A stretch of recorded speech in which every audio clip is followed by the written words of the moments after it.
മുൻ കാമുകിയെ തട്ടിക്കൊണ്ടുപോകാൻ ശ്രമിച്ച കേസിൽ പിടിയിലായ യുവാവും സുഹൃത്തും റിമാൻഡിലായി. പത്തനംതിട്ട പ്രക്കാനം സ്വദേശിയായ സന്ദീപ്, ഇടപ്പരിയാരം സ്വദേശി ആരോമൽ എന്നിവരാണ് പിടിയിലായത്.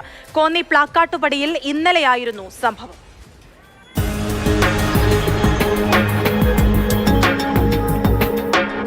കോന്നിയിൽ വിവാഹ ചടങ്ങിൽ പങ്കെടുത്ത് മടങ്ങാനൊരുങ്ങവെയാണ് പെൺകുട്ടിയെ തട്ടിക്കൊണ്ടുപോകാൻ ശ്രമിച്ചത്.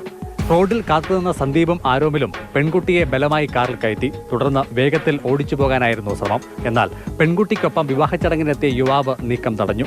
മുന്നിൽ കയറിയുന്ന ഇയാളെ ബോണറ്റിൽ കിടന്ന നിലയിൽ ഏറെ ദൂരം കാർ ഓടിച്ചുപോയി. ഒടുവിൽ നാട്ടുകാർ ഇടപെട്ട് പ്രതികളെ പിടികൂടി പോലീസിൽ ഏൽപ്പിക്കുകയായിരുന്നു. സംഭവ സ്ഥലത്തു നിന്നും പോലീസ് കാറും കസ്റ്റഡിയിലെടുത്തിരുന്നു. ഞങ്ങൾ വാഹനം മുമ്പോട്ട് വരുന്ന വഴിക്ക് തന്നെ ഈ കുട്ടിയെ വളരെ പെട്ടെന്ന് തന്നെ ബാക്കിലത്തെ ഡോറ് തുറന്ന് കൂടെ ഉണ്ടായിരുന്ന യുവാവ് ഈ വാഹനത്തിലേക്ക് തള്ളിക്കയറ്റുകയായിരുന്നു.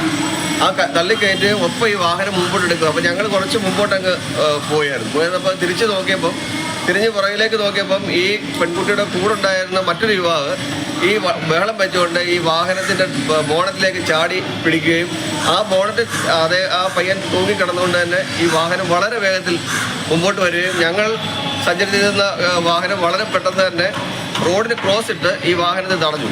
അപ്പോഴത്തേന് ഈ ബഹളം കേട്ട് സമീപത്തുള്ള കടകളിൽ നിന്നും മറ്റും ഒക്കെ ആളുകൾ ഓടി വരികയും ചെയ്തു. അപ്പോൾ ഞങ്ങൾ വാഹനത്തിൽ നിന്ന് ഇറങ്ങി പെട്ടെന്ന് ഈ വാഹനം അവിടെ തടഞ്ഞു നിർത്തുകയായിരുന്നു.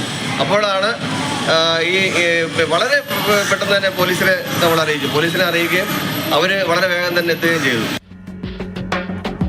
തട്ടിക്കൊണ്ടുപോകൽ ശ്രമത്തിൽ ഇരയായ പെൺകുട്ടിയും പ്രക്കാന സ്വദേശി സന്ദീപും മുൻപ് പ്രണയത്തിലായിരുന്നു. എന്നാൽ ഇടയ്ക്ക് പിണങ്ങി. ഈ അടുത്ത കാലത്ത് ഇരുവരും തമ്മിൽ കാര്യമായ ബന്ധം ഉണ്ടായിരുന്നില്ലത്രേ. ഇതായിരുന്നു സിനിമാ സ്റ്റൈൽ നീക്കത്തിന് പിന്നിലെ സാഹചര്യമെന്നാണ് പോലീസ് വിശദീകരിക്കുന്നത്.